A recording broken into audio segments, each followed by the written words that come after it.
Drop out रोकवा आम विभिन्न प्रकार पदक्षेप सबू नहीं विशेषकर जो मैंने 18 वर्ष पर्यंत पिला माने जो माने कि स्कूल को न जाइकी घरे रही आमर चाइल्ड ट्रैकिंग सर्वे भी है चाइल्ड ट्रैकिंग सर्वे माध्यम आमर सफलता सहित सर्वे से पिला मानकु पुणी थरे स्कूल को फेरई आने आमर आस स्कूल जीवा ये अभियान अभियान माध्यम अनेक जगह पदयात्रा एवं तांकर अभिभावक मानक सहित पेरेंट्स मानक सहित आलोचना करी से पिला मान को पुनर्बार स्कूल को फेरई आने व्यवस्था है जहाँफल आमर जो कहते कि बस्ता निर्वाचन मंडली रे प्राय आमर 329 जन जो ड्रॉप आउट थिले सेथिरु आमे 300 पिलांको आमे पुनर्बार स्कूल को फेरे आनिबार सफल होइछे एवं बाकी 29 जन अछंती से माननको भी वर्तमान आमर चालू रही से माननको भी केमती पुनर्बार स्कूल को फेरे आनिबा ता पई भी व्यवस्था रही ता सहित भी जेमिति कि आमर प्रवेश उत्सव सचेतन रथ ये सबू भी अधारू फाट छाड़ुवा पिला विद्यालय फेरई आने राज्यर समस्त ग्राम पड़ारे विद्यालय नामलेखा अभियान आयोजन करा जायछि। प्रति वर्ष एप्रिल मासरे नामलेखा अभियान पाई सचेतनता रथ प्रत्येक ग्राम सहरांचल रे परिक्रमा करिथाय। प्रवेश उत्सव समस्त स्कूल रे आयोजन करा जाय 100% नामलेखा निश्चित करा जाय। पीआरआई सदस्य एचएम एसएमसी सदस्य मानक सहयोग रे एही सचेतनता अभियान को अनुष्ठित होता है। एथिरे आमर चलित वर्ष आमे प्रवेश उत्सव माध्यम रे भी स्कूल मानकु अमक दिन स्कूल रे एडमिशन हबो ये कथा को आमे अभियान करिचे। लोक आमर शिक्षक शिक्षयित्री माने भी डोर टू डोर जाइकी जोंटी 5 वर्षर पिला अछंती से मानकु निमंत्रण करी 100% केमिति स्कूल रे नाम लेखा हबो सेति पई योजना हेछि एवं अभिभावक शिक्षक सभा हेछि एवं माध्यमिक छात्र छात्री मानकु साइकेल देवा व्यवस्था हो छात्र छात्री मानकु मागणा यूनिफॉर्म एवं विशेषकर माध्यमिक छात्र छात्री मागणा पोशाक देवार व्यवस्था हो एवं जो माने वर्तमान विशेषकर ड्रॉप आउट को रखिबा पई आउ भी सहायक हबो। आमे विशेषकर आम 8म पर्यंत पीएम पोषण योजना थिला किंतु नवम दशम श्रेणी पिला माने सेमानको मध्याह्न भोजन रो व्यवस्था नथिला किंतु आमर मान्यवर मुख्यमंत्री कहले आमे नवम दशम श्रेणी पिला मानको भी आमे मध्याह्न भोजन देवा जेहेतु अनेक गरीब पिला रहउछंती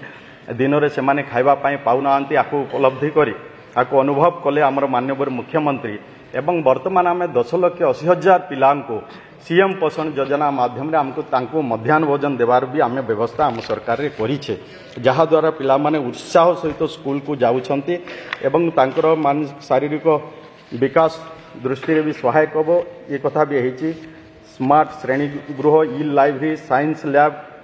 खेल पड़िया रे उन्नति ये सबू भी करा होछि। छात्रवृत्ति दिया होछि मातृभाषा भित्तिक बहुभाषा शिक्षा कार्यक्रम जेमति के छोट पिला माने विशेष करी हठात से माने लोकल भाषा से माने बुझी पारंती सेति पई हमर एमएलई रो बहुभाषा रे से मान को शिक्षा दान तांकर मातृभाषा रे केमती शिक्षा दान दिया हबो अप टू 5म श्रेणी पर्यंत ता पई भी व्यवस्था हिची। कस्तूरबा गांधी बालिका विद्यालय ये रे जो माने ड्रॉप आउट रोकिबा पई से मान 23 जिल्ला 182 गोटी केजीबी टाइप 3 कार्य करूची 150 केजीबीएस ओडिशा आदर्श विद्यालय कैंप्स रे कार्य करूची। एमिति जो ओएवी स्कूल गुडा करे भी थिला आमर केजीबी टाइप 4 हॉस्टेल 173 केंद्र सरकार मंजूर करिथिले से हॉस्टेल गुडा को ओएवी स्कूल मानकर चालू थिला। बाकी जो हॉस्टेल होची से हॉस्टेल गुडा को गत दिन रे सरकार कहिथिले कि पिला माने निजे 2000 टंका देबे एवं हॉस्टेल रे से माने रहिबे किंतु हमर माननीय मुख्यमंत्री कहले गोटिए अनुष्ठान भितरे 2 प्रकार व्यवस्था अधा पिला फ्री रे रहिबे एवं अधा पिला टंका दे की रहिबे ये हबो नाही। आमे बाकी हॉस्टेल भी बॉयज हॉस्टेल गुडा को भी आमे चालू करिबा आमे फ्री रे सेवा देवा राज्य सरकार बहन करिवे ए प्रकार व्यवस्था आज आमे बाकी हॉस्टेल गुडा को भी आमे ओएवी हॉस्टेल गुडा को भी चालू रखिबा पई व्यवस्था करछो। अनेक ओएवी रे हॉस्टेल नथिबा कारणरू ପିଲାମାନେ ଦୂର ଦୂରାନ୍ତର ପିଲାମାନେ ଯିବା ଆସିବା କରିପାରୁନଥିଲେ ଯାହା ଫଳରେ ସେମାନେ ଅଧାରୁ ଫାଟ ଛାଡ଼ି ଦେଉଥିଲେ ଡ୍ରପ୍ ଆଉଟ୍ ହେଉଥିଲେ ତାକୁ ରୋକିବା ପାଇଁ ବି ଆମ ସରକାରରେ ଚିନ୍ତା ହେଇଛି ସାନିଟାରୀ ଭେଣ୍ଡିଂ ମେସିନ୍ ଏବଂ ଇନସେନିରେଟର ଏମିତି ଅନେକ କିଛି ନୂଆ ନୂଆ ପଦକ୍ଷେପ ଆମର କରାହେଇଛି CWSN ଡ୍ରପ୍ ଆଉଟ୍ ହ୍ରାସ କରିବାକୁ ପଦକ୍ଷେପ ନିଆହେଇଛି ଆଜି ଆମେ ଯେଉଁମାନେ ଡିଜାବୁଲ ଆମର ଛାତ୍ରଛାତ୍ରୀ ଅଛନ୍ତି ତାଙ୍କ ପାଇଁ ବି ଆମ ସରକାରରେ ଆମେ ବର୍ତ୍ତମାନ 1500 टीचर नियुक्ति करने स्पेशल एजुकेटर नियुक्ति करने ता ପାଇଁ भी प्रक्रिया चालू रही आगामी दिन से शिक्षक भी नियुक्ति देवु एवं जमती विद्यालय उन्नति 154 गोटी प्राथमिक विद्यालय को उच्च प्राथमिक विद्यालय रे एवं 77 उच्च प्राथमिक विद्यालय को माध्यमिक विद्यालय रे तथा 303 माध्यमिक विद्यालय को उच्च माध्यमिक विद्यालय रे उन्नीत करा जायछि एवं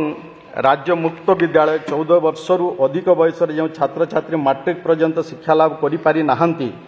सेमानक पई राज्य मुक्त विद्यालय माध्यम रे state institute of open schooling रे नाम लेखा जाई शिक्षा लाभर सुविधा करा जायछि एति सहित माध्यमिक शिक्षा परिषद द्वारा परिचालित मैट्रिक ततुल्य SO/SC परीक्षा प्रमाण पत्र प्रदान करा जाउछि एमिति ड्रॉप आउट रोकिबा पई स्कूल मानकरे सब प्रकार सुविधा देवा पई आम सरकार अनेक किसी व्यवस्था रही सहित आवासिक छात्रावास 6 ରୁ 14 वर्षर सहरांचल वंचित पिला शिक्षा 12 गोटी जिले में 21 गोटी आवासिक छात्रावास प्रतिष्ठा करा जायछि यह छड़ा PM जनमन योजना रे 76 एवं DAJ गुआ योजना रे 40 आवासिक छात्रावास प्रतिष्ठा करने पदक्षेप निया जायछि तापरे भी आउ PM श्री स्कूल मानवर बाचस्पति महोदया आम राज्य रे नथिला आमे सरकार रे आसला परे आमे केंद्र सरकार सहित आमे MOU स्वाक्षर कलु एवं राज्य रे प्रथम पर्याय आमे 462 गोटी आमे PM श्री स्कूल पाइथिले तापरे आउ मानवर केंद्र मंत्री धर्मेंद्र प्रधान जी को अनुरोध कला परे ओडिशा को आउ 300 भी देले वर्तमान आमे 762 गोटी PM श्री स्कूल पाइचे जहाँकि अत्याधुनिक शिक्षा व्यवस्था हो पार आज तार भी व्यवस्था आज आम सरकार रे हो पारी